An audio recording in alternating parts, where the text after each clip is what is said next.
araw na naman po sa ating lahat at kakain po tayo. May niluto po akong sausage at saka mincemeat at saka potito. Ito po ang ating niluto ngayon, nakamadalian lang. Tapos may salads po ako. Ayan.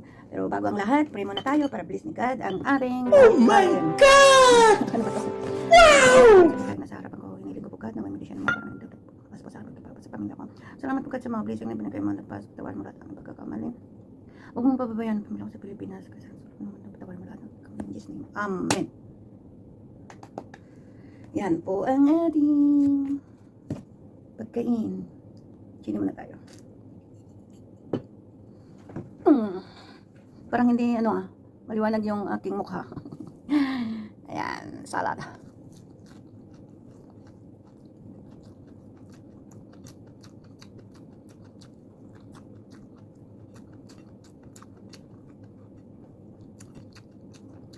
Simpleng ulam pero nakakabusog. Makapagluto. Andito na yung kusinero namin.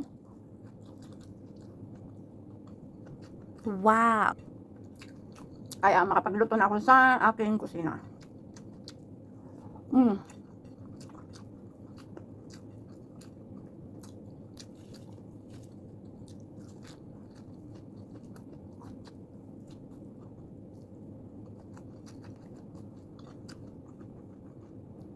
Labas na tayo sa Sunday.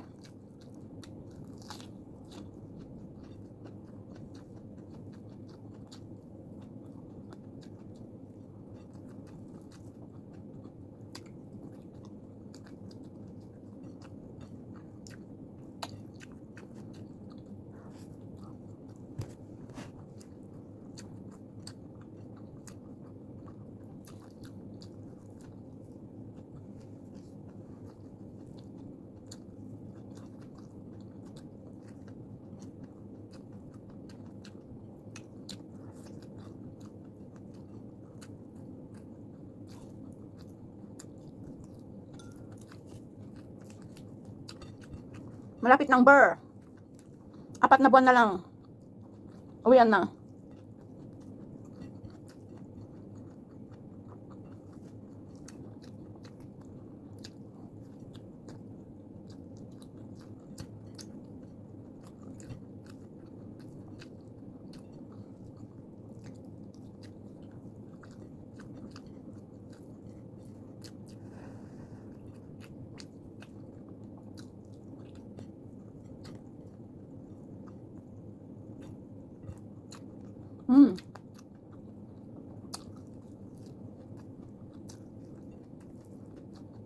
Uwian na.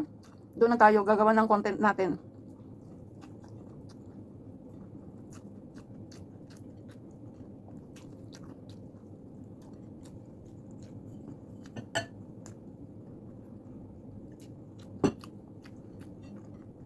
Hindi tayo masyado makagawa dito ng content natin, especially sa pagluluto dahil siya lang tayong OFW at nagmamadali.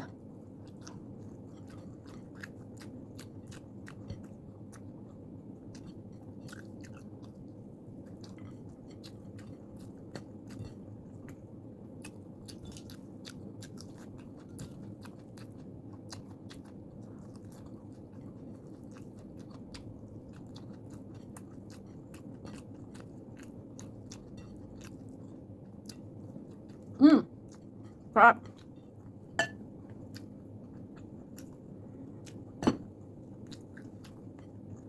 Makakasama ko na ang aming magulang na magmukbang.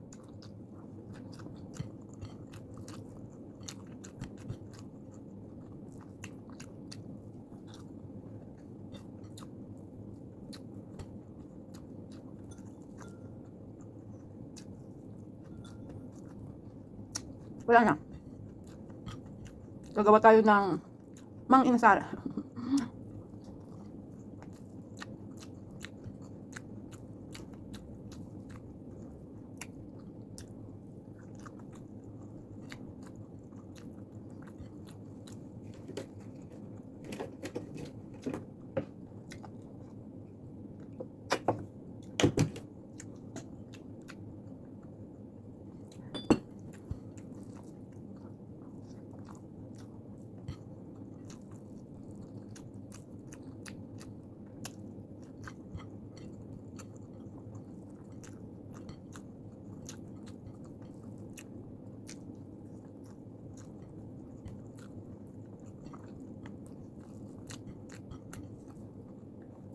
Kaya nyo, dumating yung isa namin, yung kusinero namin. Alam mo yung banana nila sa India, oh.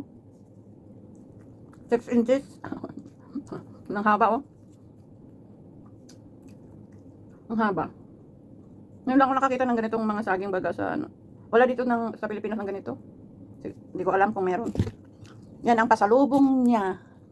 Tsaka of course, chips. Thank you kay Mr. Karim.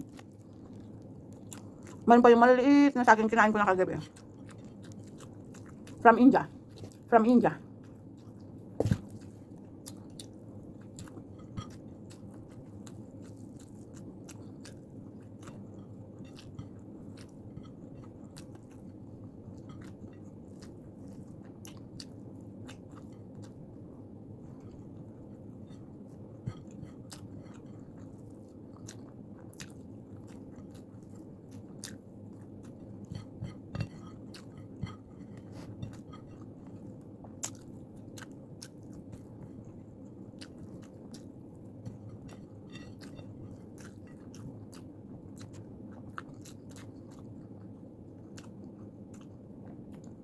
Tirahan natin yung pusa natin. Yan, para sa pusa ko yan.